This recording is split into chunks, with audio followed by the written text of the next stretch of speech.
बानूर समेत कई इलाकों में सैलाबी पानी दाखिल होना शुरू हो गया है। कचरे के इलाके में लोग परेशान हैं। मज़ीद जान लेते हैं बोल न्यूज़ मिटियारे के नुमाइंदे शाहिद शम्स मेमन से।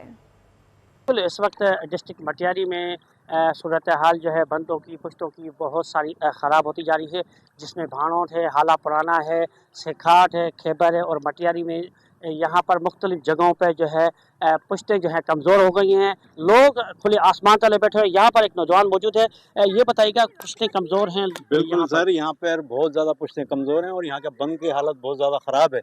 यहाँ पे चाहिए गवर्नमेंट को कि देखें, आते हैं लेकिन काम नहीं होता, आते हैं और चले जाते हैं, देख दाख के चले जाते हैं, बगैर कोई काम वगैरह, कोई ऐसी मदद वगैरह कुछ भी ऐसी नहीं। यहाँ पर पानी की बढ़ने का सिलसिला जारी है, जबकि यहाँ पर लोग खौफ हरास में हुकूमत से यही इल्तिजा है कि खुदारा यहाँ पर आए, खुले आसमान तले जो लोग बैठे हैं उनकी मदद।